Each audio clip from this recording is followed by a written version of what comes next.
Grécia Antiga, período clássico. Esse é o período da história grega de maior esplendor das cidades-estados, especialmente Atenas. É o período que vai do século V ao século IV a.C.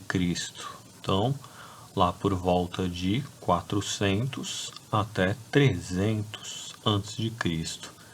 É o período de máximo esplendor, conforme nós vimos na última aula, quando falamos da arte grega. Falamos bastante da arquitetura e da pintura e da escultura. Mas há também uma série de avanços na literatura, no teatro, na vida social, na vida cultural. É o esplendor da democracia, da discussão de ideias, do debate filosófico. É o período de esplendor comercial. Tá? E nesse período de esplendor comercial, cultural e econômico da Grécia, liderada ali por Atenas, é durante esse período também que a Grécia vai enfrentar ameaças estrangeiras. E a principal ameaça estrangeira dos gregos naquele momento era o Império Persa. Vocês já devem ter ouvido falar no Império Persa. Era o maior império da antiguidade até então já visto, né?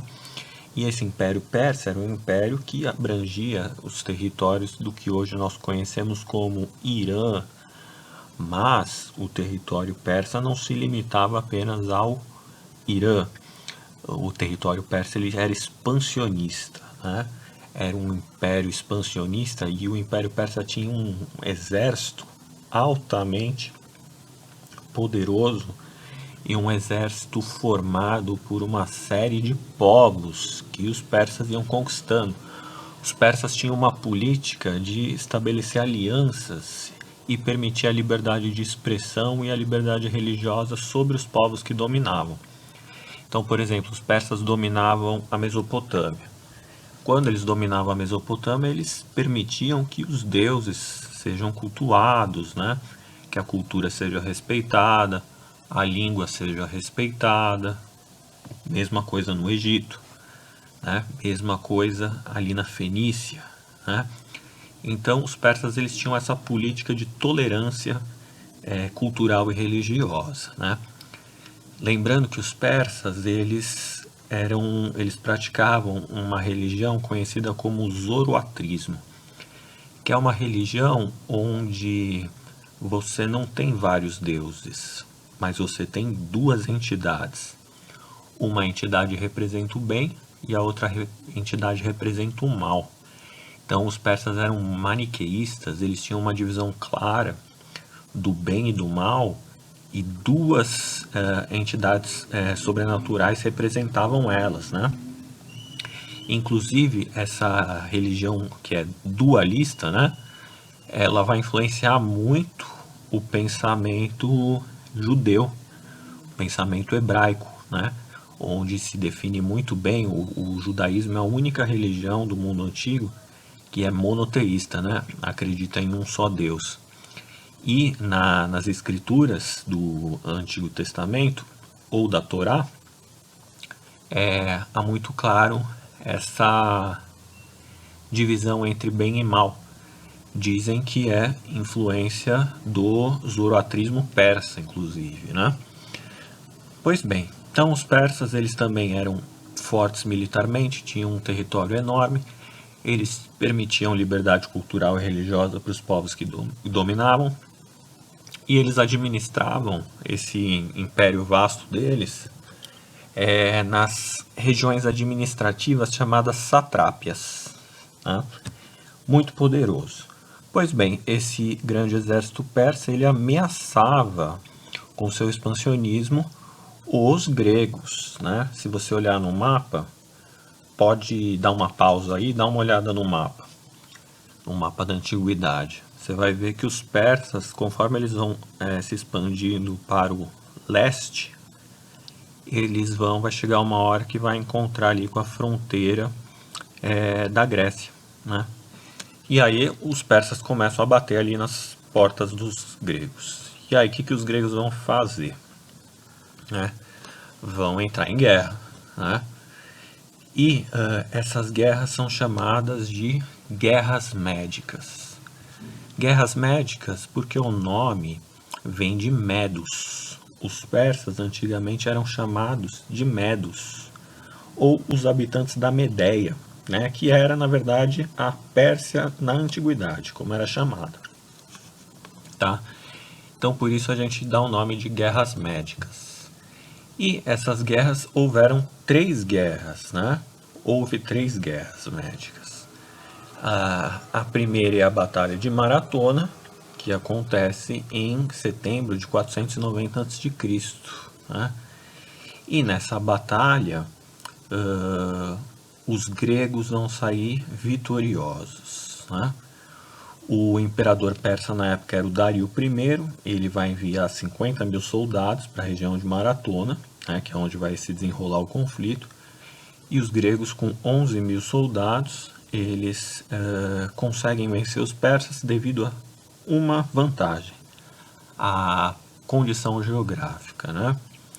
Então, os barcos gregos eram muito poderosos, né? Uma vez que os atenienses estavam acostumados com o comércio e com a navegação, né? Então, nessa batalha aí, os gregos vão sair vitoriosos. Posteriormente, a gente vai ter a revanche, né? E aí, dessa vez, quem vai comandar a revanche persa vai ser o Xerxes. E o Xerxes vai vir com um exército muito maior, né? Agora 300 mil homens, né? E vai começar a atacar também por barcos, graças aos barcos fenícios, né? Lembrando que os fenícios eram um povo que estava ali no que seria hoje o atual Líbano, né? Também era um povo comerciante e era um povo que estava acostumado com a navegação, né? Então os persas falaram, ó, bom, já que os gregos são imbatíveis por mar, vamos dominar um povo que é muito bom de barco e vamos aprender a fazer barcos de guerra também.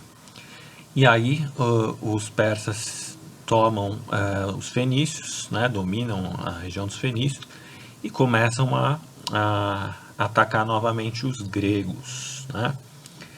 E nessa segunda batalha aí, os persas vão começar a sair vitoriosos, né? Vão sair vitoriosos. Mas, logo na sequência, a gente vai ter uma revanche grega, né?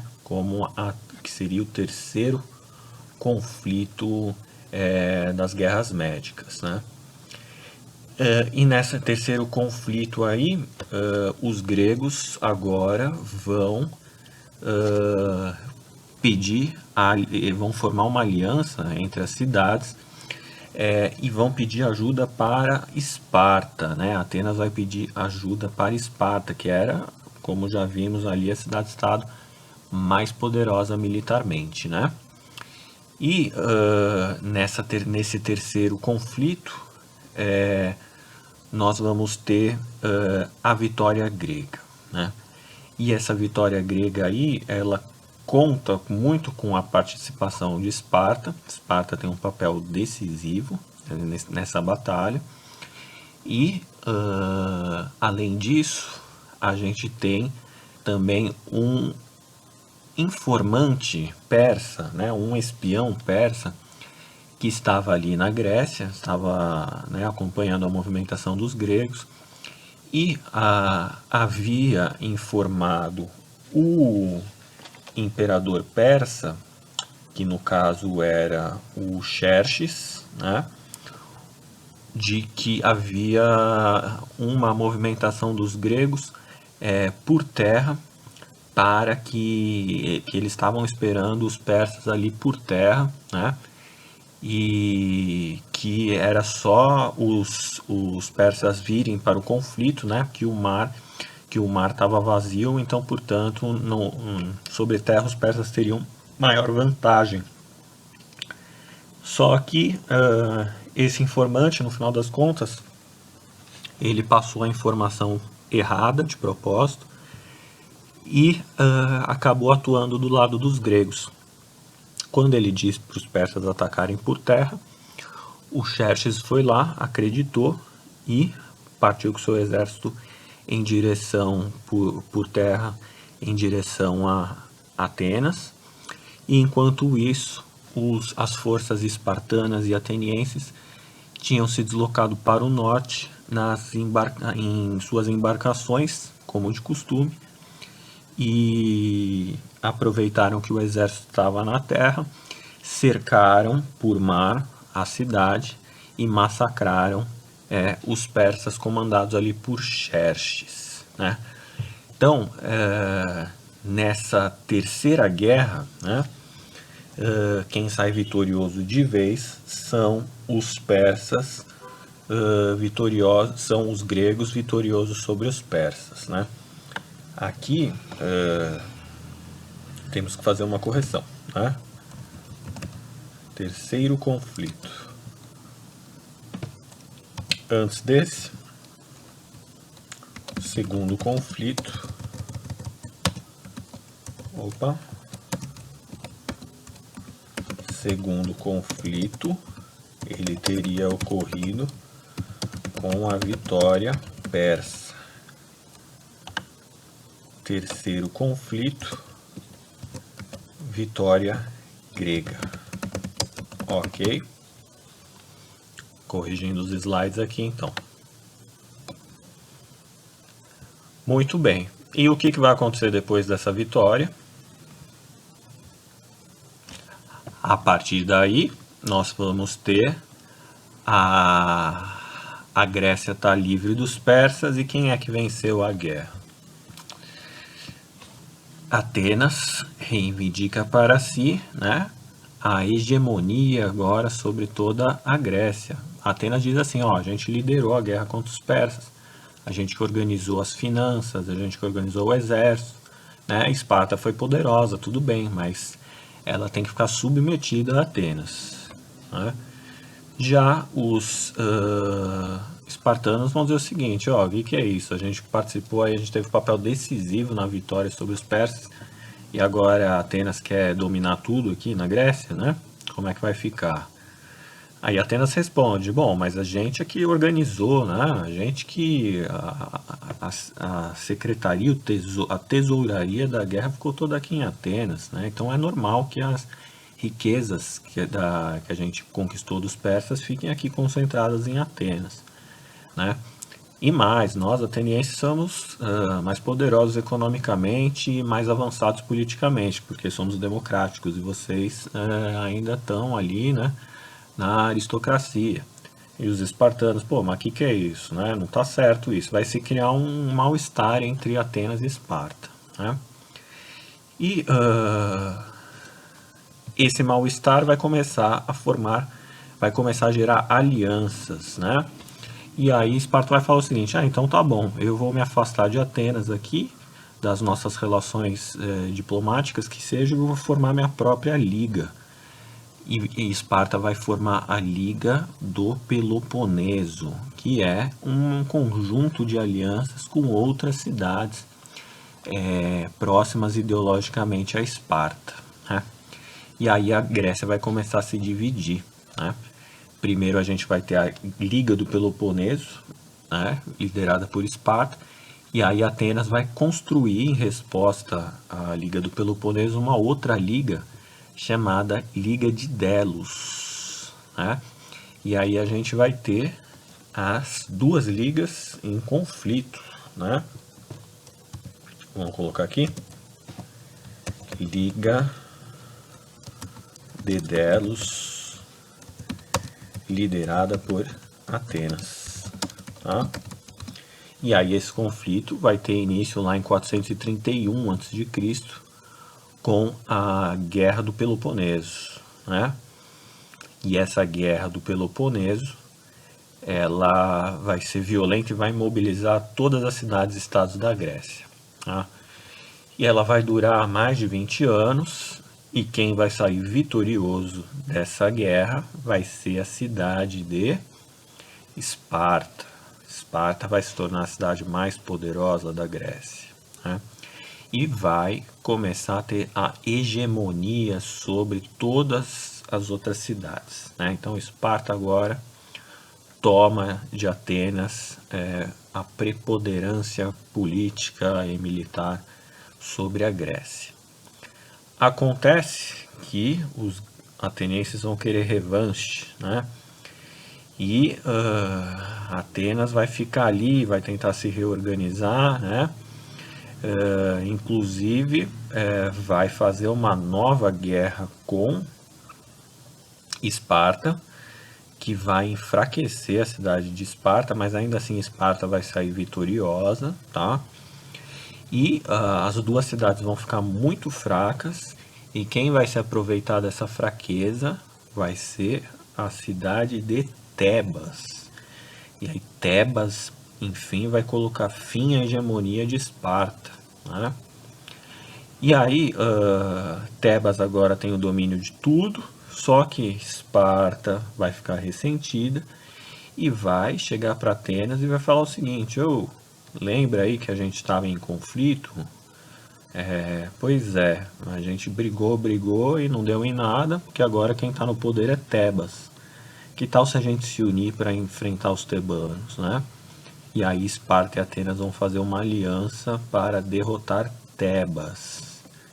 E aí Tebas vai ser derrotada, e depois Esparta entra em guerra com Atenas de novo, e a Grécia mergulha em uma guerra civil interminável. E quando a Grécia está muito fraca, quem é que vai se aproveitar disso? Vai ser um novo imperador que está vindo lá do norte, de uma região do norte, tá? Conhecida como Macedônia.